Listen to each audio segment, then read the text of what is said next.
क्षितिज part 2 ल्हासा की ओर प्रश्नोत्तर व अतिरिक्त प्रश्नोत्तर।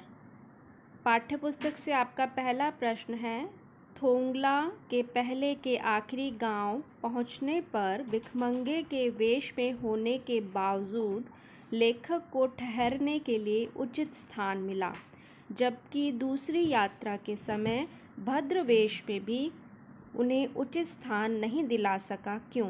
क्या मतलब है इस प्रश्न का कि पहले जब वो एक बार भिखारी के वेश में गए तब तो उन्हें अच्छा रहने के लिए जगह मिल गई, लेकिन दूसरी बार जब वो सभ्य वेश में गए तो उनको रहने के लिए उचित स्थान क्यों नहीं मिला? उत्तर, थोंगला के पहले के आखिरी गांव पहुंचने पर भिखमंगे के वेश में होने के बावजूद लेखक को ठहरने के लिए उचित स्थान मिला, क्योंकि उस समय उनके मित्र सुमति थे, जो मंगोल जाति के बौद्ध भिक्षु थे और बौद्ध धर्म के प्रचार के लिए उस क्षेत्र में आते जाते रहते थे। इस कारण उनकी उस क्षेत्र में अच्छी जान पहचान थी, जबकि दूसरी बार यात्रा के समय लेखक के भद्र वेश में होने पर भी ठहरने के लिए उचित स्थान नहीं मिला, क्योंकि उस समय वे अकेले थे। दूसरा प्रश्न है, उस समय के तिब्बत में हथियार का कानून न रहने के कारण यात्रियों को किस प्रकार का भय बना रहता था? उत्तर, उस समय के तिब्बत में हथियार का कानून न रहने के कारण मतलब क्या कि कोई भी व्यक्ति हथियार रख सकता था बिना लाइसेंस के। तो हथियार का कानून न रहने के कारण लोगों के पास हथियार लाठी की तरह उपलब्ध रहते थे, जिससे यात्रियों को अपनी हत्या हो जाने का भय रहता था। प्रश्न 3, लेखक लंगपोर के मार्ग में अपने साथियों से किस कारण पिछड़ गया?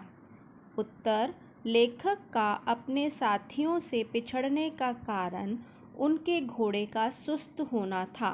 सुस्त होने के कारण वह धीरे धीरे चल रहा था। इसके साथ ही लेखक को वहाँ के रास्तों का भी ज्ञान नहीं था, जिससे वे रास्ता भी भटक गए थे। आपकी पाठ्यपुस्तक से प्रश्न 4 है, लेखक ने शेखर विहार में सुमति को उनके यजमानों के पास जाने से रोका, परंतु दूसरी बार रोकने का प्रयास क्यों नहीं किया? उत्तर, पहली बार लेखक ने सुमति को उनके यजमानों के पास जाने से रोका, क्योंकि एक तो लेखक वहाँ के लोगों से अपरिचित था और दूसरा उसे लगा कि सुमति अपने जानकारों से मिलने में अधिक समय लगा देंगे। लेकिन दूसरी बार लेखक ने सुमति को जाने से नहीं रोका, क्योंकि उन्हें एक मंदिर में बुद्ध के उपदेशों की बहुत सी पुस्तकें मिल गई थीं और वे उन्हें पढ़ने के लिए वहीं रुकना चाहते थे। प्रश्न 5, अपनी यात्रा के दौरान लेखक को किन किन कठिनाइयों का सामना करना पड़ा?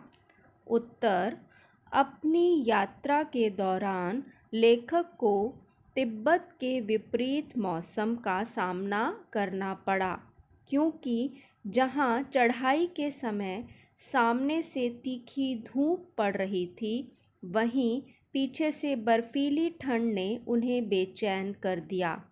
वे वहाँ के लोगों और मार्गों से अपरिचित थे तथा वे जिस घोड़े पर सवार थे वह सुस्त था, जिससे वे अपने साथियों से पिछड़ गए और रास्ता भटक गए। प्रश्न 6, प्रस्तुत यात्रा वृत्तांत के आधार पर बताइए कि उस समय का तिब्बती समाज कैसा था?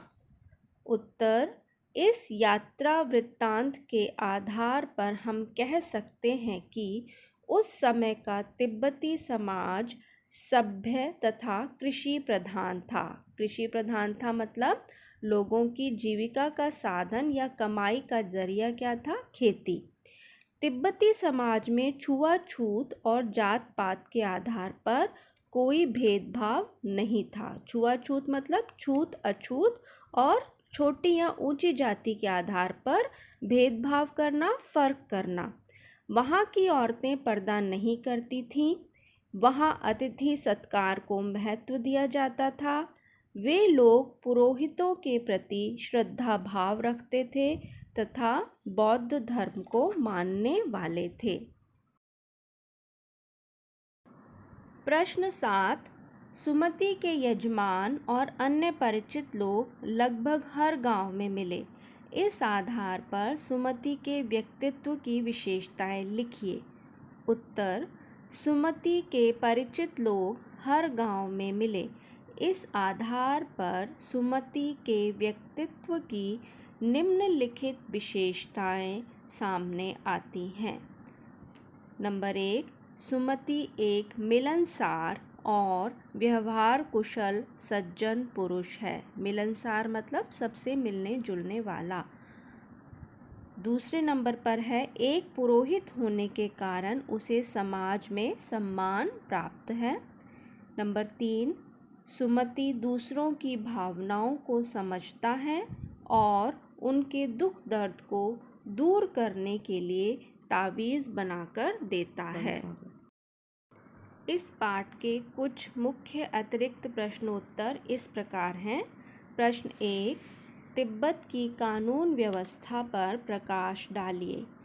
उत्तर: तिब्बत में उस समय कानून व्यवस्था बड़ी लचर थी। लचर मतलब ढीली और जिसमें बहुत कमियां हों।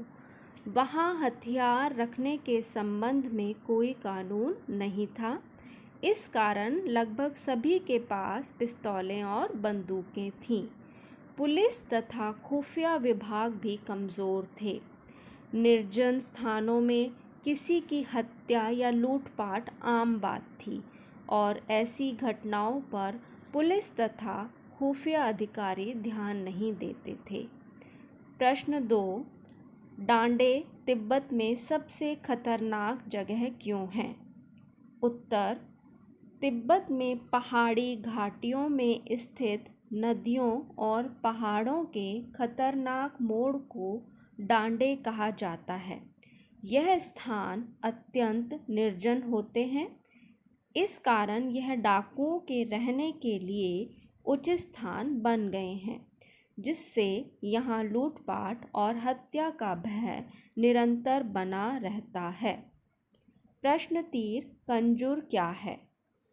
उत्तर: बुद्ध वचनों के अनुवाद की हस्तलिखित पुस्तकें कंजूर कहलाती हैं। मतलब बुद्ध ने जो उपदेश दिए उनका अनुवाद, उनका ट्रांसलेशन, उसका हाथ से लिखा हुआ, हाथ से लिखी हुई जो उनकी पुस्तकें हैं वो कंजूर कहलाती हैं।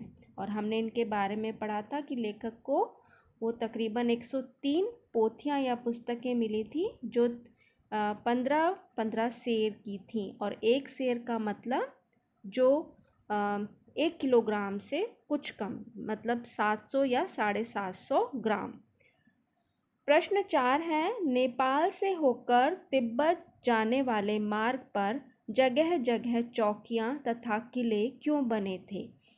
उत्तर: उस समय नेपाल से तिब्बत जाने का एक ही मुख्य मार्ग था। तिब्बत का अन्य देशों से राजनैतिक, व्यापारिक और सैनिक संबंधों का निर्वाह इसी मार्ग से होता था।